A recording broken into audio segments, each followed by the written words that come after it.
Alors bonjour à tous et bienvenue dans ce nouvel épisode. Alors avant de commencer, je voulais tout de même m'excuser pour mon absence de la semaine passée, mais comme vous pouvez le voir, je ne suis pas chez moi actuellement, ce qui induit que je n'ai pas de Wi-Fi pour vous partager cette vidéo. Alors évidemment, à l'heure où je vous parle, je suis bien entendu de retour de ma petite Belgique natale. Mais trêve de bavardage, vous l'avez vu dans le titre, aujourd'hui on va parler de l'angle de champ, qui sera tout simplement l'angle de vision, on va l'appeler comme ça, qui pourra être capté par votre focale. J'imagine que vous avez déjà très bien remarqué par vous-même que lorsque vous utilisez une courte focale, comme le 35 mm par exemple, votre angle de vision sera plus important que si vous utilisez une plus longue focale, comme par exemple le 85 mm. Eh bien on peut dire que vous connaissez déjà les bases de l'angle de champ. Il existe en réalité trois types d'objectifs définis par leur focale. Un objectif avec une focale de 50 mm est dite focale normale ou standard ou encore neutre. Elle correspond à l'angle de champ perçu par l'œil humain. Attention tout de même, cela est vrai uniquement si votre boîtier est pourvu d'un capteur plein format. En effet, si votre capteur full frame, c'est-à-dire 24-36, capte un certain angle de champ avec le 50 mm, voici ce qu'il captera avec un capteur plus petit du style APS-C. Le rendu est le même que si nous avions zoomé littéralement dans l'image et donc utilisé une focale plus longue, l'angle de champ sera en définitive plus petit. On considère que le ratio entre un objectif prévu pour le plein format et un capteur APS-C est de 1,6. Ce qui veut dire concrètement que vous devrez multiplier par 1,6 votre 50 mm pour avoir une idée de la focale utilisée. Votre 50 mm équivaudra donc approximativement à un 80 mm sur un capteur APS-C.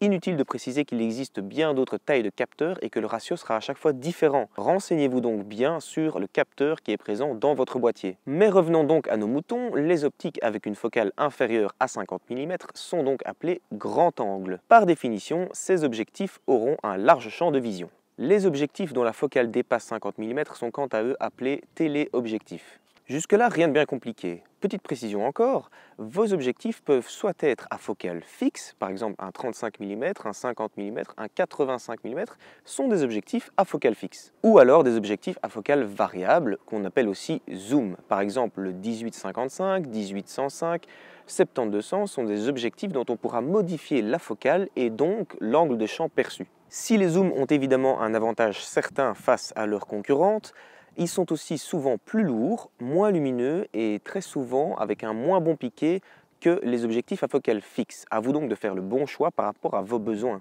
Voici donc à présent l'angle de champ qui sera capté par votre focale en fonction de cette dernière. Je ne pourrai malheureusement pas vous montrer l'incidence des focales en dessous de 35 mm, tout simplement car actuellement je ne possède pas encore de telles optiques. Pour autant, vous comprendrez aisément le principe. Petite précision encore, en dessous de 24 mm, vous risquez de voir apparaître une certaine distorsion dans l'image, tout simplement due au fait qu'un tel angle de champ ne peut être représenté normalement en deux dimensions. Le rendu du fisheye par exemple que vous avez très certainement déjà croisé est tout simplement dû à une focale très courte. Ainsi donc, un 35 mm captera un angle avoisinant les 64 degrés, un 50 mm rendra un angle de 47 degrés. Certes, notre vision périphérique nous permet de voir au-delà, mais on parle bien ici de l'angle de vision conscient. Avec un 80 mm, nous capterons un angle de 30 degrés, 100 mm 24 degrés, 180 mm 13,5 degrés, avec un 300 mm on aura un angle de 8 degrés, 400 mm égale 6 degrés, et 600 mm un angle de 4 degrés. Et évidemment, si vous passez sur un capteur APS-C, votre 600 mm en vaudra pratiquement 1000. Un tel capteur peut donc s'avérer très intéressant si vous faites certains styles de photographie, comme par exemple de la photographie animalière. A l'inverse, si vous faites de la photographie de paysage, on convoitera plus facilement un grand capteur afin justement d'avoir le plus large champ de vision possible. Voilà, j'espère sincèrement que vous aurez appris certaines choses sur l'angle de champ aujourd'hui. N'hésitez pas évidemment à vous abonner, me laisser un petit commentaire, à me faire savoir que vous aimez ce style de vidéo. N'hésitez pas non plus à me dire si vous voulez voir d'autres choses. Je suis tout à fait ouvert à toute proposition. Pour l'heure, je vous dis à la semaine prochaine, même jour, même heure. Bien à vous.